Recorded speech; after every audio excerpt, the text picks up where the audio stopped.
ಇಡೀ ರಾಜ್ಯದಲ್ಲಿ ಕಾನೂನು ಸುವ್ಯವಸ್ಥೆ ಹದಗೆಟ್ಟಿದೆ.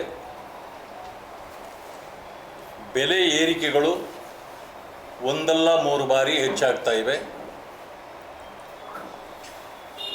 ಜನರನ್ನು ವಂಚನೆ ಮಾಡ್ತಕ್ಕಂಥ, ಮೋಸ ಮಾಡ್ತಕ್ಕಂಥ, ಕೇವಲ ಮತ ಬ್ಯಾಂಕಕ್ಕಾಗಿ ರಾಜಕಾರಣ ಮಾಡ್ತಕ್ಕಂಥ ಕೆಲಸವನ್ನು ಕಾಂಗ್ರೆಸ್ ಪಕ್ಷ ಇವತ್ತು ಮಾಡ್ತಾ ಇದೆ. ಇದರಿಂದ ಜನ ರೋಸಿ ಹೋಗಿದ್ದಾರೆ, ಕುಪಿತರಾಗಿದ್ದಾರೆ. ವಂಚನೆಗೆ ಒಳಗಾದ ಕಾರಣ ಜನರಲ್ಲಿ ಆಕ್ರೋಶ ಹೆಚ್ಚಾಗಿದೆ. ಈ ಆಕ್ರೋಶ ಜನಾಕ್ರೋಶವಾಗಿ ಇವತ್ತು ಪರಿಣಮಿಸಿದ ಕಾರಣದಿಂದಾಗಿ ವಿರೋಧ ಪಕ್ಷದಲ್ಲಿರ್ತಕ್ಕಂಥ ನಾವ್ಯಾರೂ ಕೂಡ ನೋಡಿ ಸುಮ್ಮನೆ ಕೂತ್ಕೊಳ್ಳಲಿಕ್ಕೆ ಸಾಧ್ಯ ಇಲ್ಲ. ಜನರ ರಕ್ಷಣೆಗೆ ಬರಬೇಕಾದ್ದು ವಿರೋಧ ಪಕ್ಷದ ಕೆಲಸವಾಗಿರ್ತಕ್ಕಂಥ ಕಾರಣ ಪಕ್ಷದ ಅಧ್ಯಕ್ಷರಾಗಿರ್ತಕ್ಕಂಥ ವಿಜೇಂದ್ರ ಅವರ ನೇತೃತ್ವದಲ್ಲಿ ನಾವು ಎರಡು ಮನೆಗಳ ಅಂದರೆ ಮೇಲ್ಮನೆ ಮತ್ತು ತಳಮನೆ ವಿರೋಧ ಪಕ್ಷದ ನಾಯಕರು ಮತ್ತು ಎಲ್ಲ ಮುಖಂಡರುಗಳನ್ನು ಒಡಗೂಡಿದಂತೆ ರಾಜ್ಯಾದ್ಯಂತ ಜನಾಕ್ರೋಶ ಯಾತ್ರೆಯನ್ನು ಪ್ರಾರಂಭ ಮಾಡಿದ್ದೇವೆ. ಮೈಸೂರಿನಿಂದ 7ನೇ ತಾರೀಕಿಗೆ ಪ್ರಾರಂಭ ಆಯಿತು. ಏಪ್ರಿಲ್ 7ರಂದು ಎರಡು ಸುತ್ತಿನ ಮುಗಿದು 3ನೇ ಸುತ್ತು ಇವತ್ತು ದಾವಣಗೆರೆಯಿಂದ ಪ್ರಾರಂಭ ಆಗಿ ದಾವಣಗೆರೆ, ಹಾವೇರಿ, ಗದಗ, ಕೊಪ್ಪಳ, ಯಾದಗಿರಿ, ರಾಯಚೂರು, ಬಳ್ಳಾರಿ, ಹೊಸಪೇಟೆ, ಚಿತ್ರದುರ್ಗ ಮತ್ತು ತುಮಕೂರಿಗೆ ಎಂಡಾಗ್ತದೆ. 4ನೇ ಸುತ್ತು ಬೇರೆ ಕಡೆ ನಡೀತದೆ. 25ಕ್ಕೆ ಚಿತ್ರದುರ್ಗ ಬರತಕ್ಕಂಥ ಸಂದರ್ಭ ಇದೆ.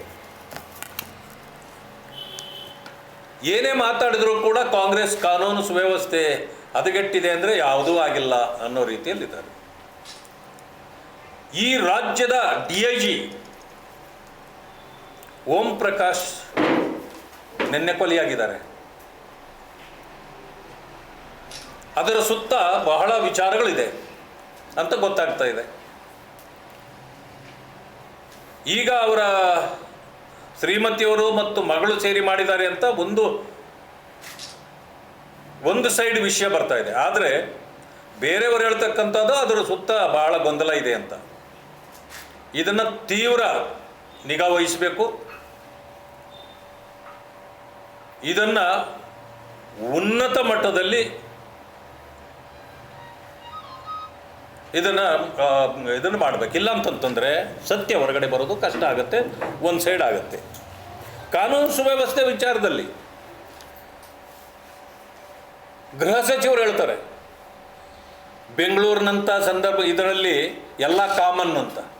ಎಲ್ಲ ಕಾಮನ್ ಇರಂಗಿದ್ರೆ ಸರ್ಕಾರ ಬೇಕಾಗಿಲ್ಲ. ಇದಕ್ಕೆ ಕಾಮನ್ ಆಗೋದಾದರೆ ನೋಡಿ, ಪರಶುರಾಮ್ ಚಲವಾದಿ ಅಂತೇಳಿ ಒಬ್ಬರು ಸೂಸೈಡ್ ಮಾಡ್ಕೊಂಡ್ರು ಯಾದಗಿರಲ್ಲಿ. ಯಾಕೆಂದರೆ ಚೆನ್ನಾರೆಡ್ಡಿ ಅಂತಕ್ಕಂಥ ಒಬ್ಬ ಶಾಸಕರು ಅವರಿಂದ ದುಡ್ಡು ವಸೂಲಿ ಮಾಡಿದರು. ಸರಿಯಾಗಿ ಇನ್ನೂ ತಲುಪಲಿಲ್ಲ ಅನ್ನೋ ಕಾರಣಕ್ಕೆ ಅವರಿಗೆ ಪೋಸ್ಟಿಂಗ್ ಕೊಡದೆ ಬೇರೆ ಕಡೆ ಕಳಿಸಿದರು ಅಂತೇಳಿ ಅವರು ಪತ್ರ ಬರೆದಿಟ್ಟು ತೀರ್ಕೊಂಡಿದ್ರು. ಇದು FIR ಆಯಿತು, ಅಟ್ರಾಸಿಟಿ ಕೇಸು ಆಯಿತು, ಮಗನ ಮೇಲೂ ಆಯಿತು, ಶಾಸಕರ ಮೇಲೆ ಆಯಿತು. ಒಂದು ದಿನ ಬಂಧಿಸಲಿಲ್ಲ, ಎನ್ಕ್ವೈರಿ ಮಾಡಲಿಲ್ಲ. ಅದನ್ನು CID ಕೊಟ್ಟರು. ಈಗಾಗಲೇ ಅದನ್ನು ಮುಚ್ಚಾಕಿ ಆಯಿತು, B ರಿಪೋರ್ಟ್ ಹಾಕಿದ್ದಾಯಿತು. ಸಚಿನ್ ಪಾಂಚಾಳ್ ಅಂತೇಳಿ ಪ್ರಿಯಾಂಕಾ ಖರ್ಗೆ ಅವರ ಹೆಸರು ಬರೆದಿಟ್ಟು ಅವರು ತೀರ್ಕೊಂಡಿದ್ರು. ಅವ್ರ ಬಗ್ಗೆ ಇದುವರೆಗೂ ಚಕಾರ ಎತ್ತಿಲ್ಲ. ಇನ್ನು ಅದೇನು ಬಿ ರಿಪೋರ್ಟ್ ಹಾಕಲಿಕ್ಕೆ ಅದು ಸಿದ್ಧವಾಗಿರಬೇಕು. ಚಂದ್ರಶೇಖರ್ ಅಂಥೇಳಿ ವಾಲ್ಮೀಕಿ ನಿಗಮದ ಅಧಿಕಾರಿಯಾಗಿದ್ದವರು, ಅವರು ಸೂಸೈಡ್ ಮಾಡಿಕೊಂಡ್ರು. ಅದರ ಬಗ್ಗೆ ಇದುವರೆಗೂ ಏನೇನೂ ನಡೆಯಲಿಲ್ಲ. 187 ಕೋಟಿ ಅಲ್ಲಿಂದ ನುಂಗಿದ್ದಾಗಿತ್ತು. ನಾವು ಹೋರಾಟ ಮಾಡಿದ ಮೇಲೆ ಮಂತ್ರಿಯನ್ನು ಅರೆಸ್ಟ್ ಮಾಡಿದರು. ಆದರೆ SIT ಕೊಟ್ಟರಲ್ಲ, ಅದರಲ್ಲಿ ಅವ್ರ ಹೆಸರೇ ಪ್ರಸ್ತಾಪ ಆಗಿರಲಿಲ್ಲ. ಆದರೆ ಮಾತ್ರ ಜೈಲಿಗೆ ಮಾತ್ರ ಹೋಗಿ ಬಂದರು. ಆಮೇಲೆ ರುದ್ರಣ್ಣ ಯಡವಣ್ಣನವರು ಅಂತೇಳಿ ಲಕ್ಷ್ಮೀ ಹೆಬ್ಬಾಳ್ಕರ್ ಮೇಡಮ್ ಅವರ ಕಚೇರಿಯಲ್ಲಿ ಅವರ PSಗಳೆಲ್ಲ ತೊಂದರೆ ಕೊಟ್ಟರು ಅವರ ಎಲ್ಲ ಅಂಥೇಳಿ ಅವರು ಕೂಡ ತೀರ್ಕೊಂಡ್ರು. ಅದನ್ನು ಅಲ್ಲೇ ಮುಚ್ಚಾಕಿ ಆಯಿತು. ಈಗ ಮೊನ್ನೆ ನೀವು ನೋಡಿರ್ಬೋದು, ನಮ್ಮ ಏನೋ ಸೋಷಿಯಲ್ ಮೀಡಿಯಾ ಆ್ಯಕ್ಟಿವ್ ಆಗಿದ್ದ ಕಾರ್ಯಕರ್ತ ಕೊಡಗು, ಏನವರ ಹೆಸರು ವಿನಯ್ ತಿಮ್ಮಯ್ಯ ಅಂತೇಳಿ, ಅವರನ್ನು ಯಾರು ಮಾನ್ಯ ಮುಖ್ಯಮಂತ್ರಿಗಳ ಕಾನೂನು ಸಲಹೆಗಾರರಿದ್ದಾರೋ ಅವರ ಹೆಸರೇ ಬಂತು. ಅವರ ಕಚೇರಿಯಿಂದಲೇ ಅವನಿಗೆ ಸಿಕ್ಕಿದ್ದ ಸ್ಟೇಗೆ, ಅದೇನೋ ಬೇಲ್ಗೆ ಸ್ಟೇ ತಗೋಬೇಕು ಅಂತೇಳಿ, ಅದನ್ನು ಬೇಲ್ ಕ್ಯಾನ್ಸಲ್ ಮಾಡಬೇಕಂತೇಳಿ ಪೊನ್ನಣ್ಣನವರ ಆಫೀಸಿಂದಲೇ ವಕಾಲತ್ತು ಹಾಕಲಾಗಿತ್ತು. ಅಂದರೆ ಇದರಲ್ಲಿ ಅವರು ನೇರವಾಗಿ ಇನ್ವಾಲ್ವ್ ಆಗಿದ್ದಾರೆ ಅನ್ನೋದು ಎಲ್ರಿಗೂ ಗೊತ್ತಿತ್ತು. ಅಂದರೆ ಅದನ್ನು ಕೂಡ ಎಲ್ಲ ಮುಚ್ಚಾಕ್ತಿದ್ದಾರೆ. ಹೋಗಲಿ, ಅವ್ರು ಯಾರ ಬಗ್ಗೆ ಇದು ಹಾಕಬೇಕಾಗಿತ್ತೋ, FIR ಆಗಿದೆಯೋ, ಇವತ್ತಿನವರೆಗೂ ಅವ್ರು ಓಡಾಡ್ಕೊಂಡೇ ಇದ್ದಾರೆ. ಅವರನ್ನು ಅರೆಸ್ಟ್ ಕೂಡ ಮಾಡಿಲ್ಲ. ಎಂಥ ಸರ್ಕಾರ ಇದು? ಮಾನ ಮರ್ಯಾದೆ ಇರೋ ಸರ್ಕಾರ ಯಾವುದಾದ್ರೂ ಈಗ ಮಾಡ್ತದ? ಈ ರೀತಿ ಇವತ್ತು ಕಾನೂನು ಸುವ್ಯವಸ್ಥೆ ಹದಗೆಟ್ಟಿದೆ. ಈಗ ಸದ್ಯಕ್ಕೆ ಹೆಚ್ಚು ಪ್ರಚಾರದಲ್ಲಿರ್ತಕ್ಕಂಥದ್ದು ಜಾತಿ ಗಣತಿ. ಯಾಕೆ ಅವ್ರಿಗೆ ಬೇಕಾಗಿತ್ತೋ ಗೊತ್ತಿಲ್ಲ. ಬಡವರಿಗೆ ನ್ಯಾಯ ಕೊಡಬೇಕು, ಹಿಂದುಳಿದವರಿಗೆ ನ್ಯಾಯ ಕೊಡಬೇಕು, ಸರಿ ಇದೆ. ಆದರೆ ಜಾತಿಗಳನ್ನು ಹೊಡೆದು ನ್ಯಾಯ ಕೊಡೋದು ಅಂತಂದಿರ ಏನಾದರೂ ಇದೆಯಾ?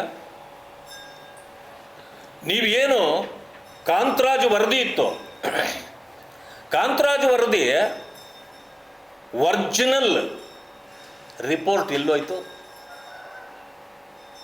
ಕಳವಾಯಿತು ಅಂತೇಳಿ ಬರ್ತಾ ಇದೆ. ಕದ್ದವರು ಯಾರು? ಅದೇನು ಒಂದು ಪೇಪರೇ? ಬಾಬಾ ಸಾಹೇಬ್ ಅಂಬೇಡ್ಕರ್ ಅವರು ರಾಜೀನಾಮೆ ಕೊಟ್ಟ ಪತ್ರ 4-5 ಪೇಜ್ ಅಂತೆ, ಇಷ್ಟು 8 ಪೇಜ್ ಇತ್ತಂತೆ. ಭಾಳ ಸೇಲೀಸಾಗಿ ಎತ್ಕೊಂಡು ಹೋಗ್ಬಿಟ್ರು. ಅದಿಲ್ಲ ಇವತ್ತು ರೆಕಾರ್ಡಲ್ಲಿ. ಆದರೆ ಇದು ಸಂವಿಧಾನ ಹಿಡ್ಕೊಂಡು ಬುಡಬುಡಿಕೆ ತಿರುಗಿಸ್ತಾರೆ. ಹೇಳ್ತಾರೆ 1000 ವರ್ಷ ಹಿಂದೆ ಬರೆದಿರೋದು ಇದು ಅಂಬೇಡ್ಕರ್ ಅವರು ಬರೆದಿರೋದಲ್ಲ ಅಂತ. ಅಂದರೆ ಅವ್ರಿಗೆ ಏನು ಅದು ಆ ಪರಿಜ್ಞಾನವೂ ಇಲ್ವಾ? ಅಂಬೇಡ್ಕರ್ ಅವರನ್ನು ಸೋಲಿಸಿದ್ದು ಯಾರು ಅಂತೇಳಿ ಅಂಬೇಡ್ಕರ್ ಅವರು 1000 ಸಾರಿ ಹೇಳಿದ್ದಾರೆ, ನನ್ನನ್ನು ಕಾಂಗ್ರೆಸ್ ಸೋಲಿಸಿದೆ ಅಂತ. 2 ಸಾರಿ, 52, 54ರಲ್ಲಿ 2 ಸಾರಿ ಸೋಲಿಸಿದೆ. ಆದರೆ ಎಂಥ ಮುಖ್ಯಮಂತ್ರಿ ಸಿಕ್ಕಿಬಿಟ್ರು ನಮಗೆ. ಸುಮಾರು 50ರಿಂದ 55 ವರ್ಷ ರಾಜಕಾರಣ ಮಾಡಿ ಈ ರಾಜ್ಯದಲ್ಲಿ ಇಷ್ಟು ಅನುಭವ ಪಡ್ಕೊಂಡಿರೋರಿಗೆ ಒಬ್ಬ ಗುರು ಸಿಗಲಿಲ್ಲ. ಅವ್ರಿಗೆ ಯಾರು ಗುರು ಇದ್ದಂಗಿಲ್ಲ. ಇತ್ತೀಚೆಗೆ ಯಾರನ್ನ ಗುರುನ ನೇಮಕ ಮಾಡ್ಕೊಂಬಿಟ್ಟವ್ರೆ. ಆ ಗುರು ಯಾರಪ್ಪ ಅಂತಂದರೆ ದೊಡ್ಡ ಖರ್ಗೆ ಅವ್ರ ಮಗ ಚಿಕ್ಕ ಖರ್ಗೆ, ಮೋಟಾ ಖರ್ಗೆ ಇದ್ದಾರಲ್ಲ, ಅವ್ರ ಮಗ ಒಬ್ಬ ಚೋಟಾ ಖರ್ಗೆ ಇದ್ದಾರೆ, ಪ್ರಿಯಾಂಕ ಖರ್ಗೆ ಅಂತ. ಅವರು ಒಂದು ಪತ್ರ ತಂದು ಕೊಡ್ತಾರೆ. ಸಾವರ್ಕರು ಅಂಬೇಡ್ಕರ್ ಅವರನ್ನು ಸೋಲಿಸ್ಬಿಟ್ರು ಅಂತ. ಅದರಲ್ಲಿ ಇಲ್ಲವೇ ಇಲ್ಲ. ಅದು ಇಂಗ್ಲೀಷ್ನಲ್ಲಿ ಅವರೇ ಹಸ್ತಾಕ್ಷರ ಬರೆದಿರುವಂಥ ಪತ್ರ ಅದು.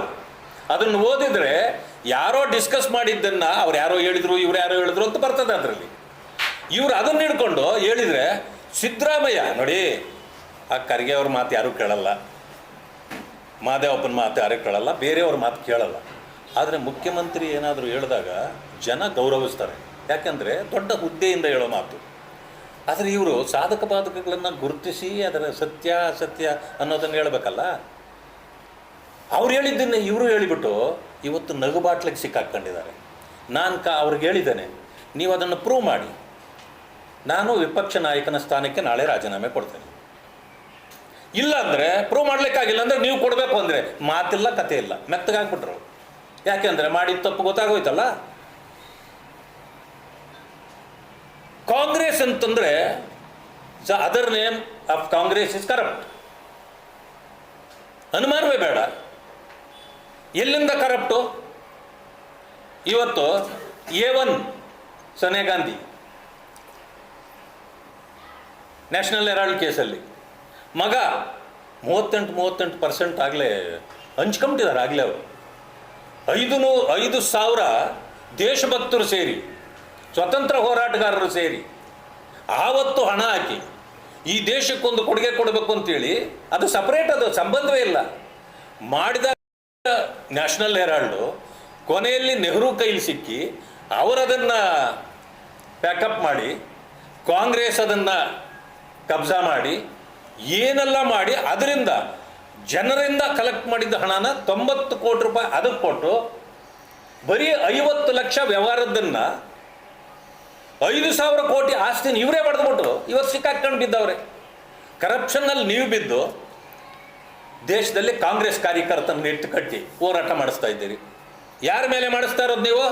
BJP ಮೇಲೆ. BJPಗೂ ನ್ಯಾಷನಲ್ ಹೆರಾಲ್ಡ್ ಸಂಬಂಧ ಇದೆ. It is A court matter. ಮಾಡಿ ಅಂದರೆ ನೀವು ಪ್ರೊಟೆಸ್ಟ್ ಮಾಡ್ತಿರೋದು BJP ವಿರುದ್ಧ ಅಲ್ಲ, ಕೋರ್ಟ್ನ ವಿರುದ್ಧ. ಮಾಡ್ಬೋದಾ? ಕೋರ್ಟ್ನ ವಿರುದ್ಧ ಮಾಡಿದ್ರೆ ಏನಾಗತ್ತಲ್ಲ ಗೊತ್ತಾ?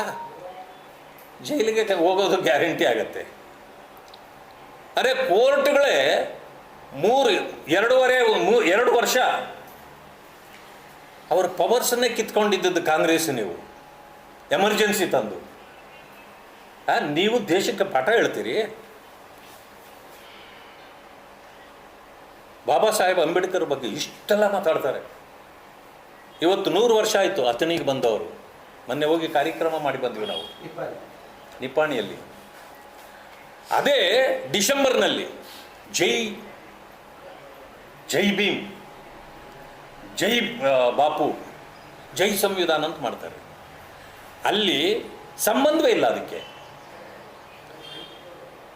ಬಾಬಾ ಸಾಹೇಬ್ ಅಂಬೇಡ್ಕರ್ ಅವರು ಇದೇ ಗಾಂಧಿ ಅವರಲ್ಲಿ ಬಂದಿದ್ದಾರೆ ಅಂತ ಗೊತ್ತಾಗಿ ಪರಿಶಿಷ್ಟ ಜಾತಿ ವರ್ಗಗಳ ಸಮಸ್ಯೆಗಳನ್ನು ಹೇಳಬೇಕು, ಅಸ್ಪೃಶ್ಯತೆಯ ನಿವಾರಣೆಗೆ ಮತ್ತು ಆ ಬಡತನ ನಿರ್ಮೂಲನೆಗೆ ಒಂದು ರೆಸೊಲ್ಯೂಷನ್ ಮಾಡಿಸ್ಬೇಕು ಅಂತೇಳಿ ಅವ್ರಿಗೆ ಒಪ್ಪಿಸಲಿಕ್ಕೆ ಬರ್ತಾರೆ. 3 ದಿನ ಕಾದಿರ್ತಾರೆ ಬೆಳಗಾವಿಯಲ್ಲಿ. 1924, 22, 23, 24 ಡಿಸೆಂಬರ್ ಕಾಯ್ತಾರೆ. ಅಷ್ಟಾದರೂ ಕೂಡ ಮಹಾತ್ಮ ಗಾಂಧಿನ ಭೇಟಿ ಮಾಡಲಿಕ್ಕೆ ಬಿಡೋದಿಲ್ಲ ಕಾಂಗ್ರೆಸ್ನವರು. ಅಂಬೇಡ್ಕರ್ ಅವ್ರನ್ನ ತಡೆದು ವಾಪಸ್ ಕಳಿಸ್ತಾರೆ. ಇಂಥ ಇತಿಹಾಸ ನಿಮ್ಮದು. ಅಂಬೇಡ್ಕರ್ ಅವ್ರಿಗೆ ಯಾವ ರೀತಿ ಅನ್ಯಾಯ ಮಾಡಿದ್ದೀರಿ. ಇವತ್ತು ಇಷ್ಟನ್ನೆಲ್ಲ ಮಾಡಿ ಇವತ್ತು ಅಂಬೇಡ್ಕರ್ ಅವ್ರನ್ನ ಏನೋ ಗುಣಗಾನ ಮಾಡಿ ನಾವೇ ಏನೋ ಅವ್ರನ್ನ ರಕ್ಷಕರು ಅಂತೇಳಿ ಮಾತಾಡ್ತಿದ್ದಾರೆ. ಅದಕ್ಕೆ ಅವರಿಗೆ ಅಪಮಾನ ನೀವು ಮಾಡಿದಷ್ಟು ಯಾರೂ ಮಾಡಿಲ್ಲ ಅಂತಕ್ಕಂಥದ್ದನ್ನು ಹೇಳ್ತೀನಿ.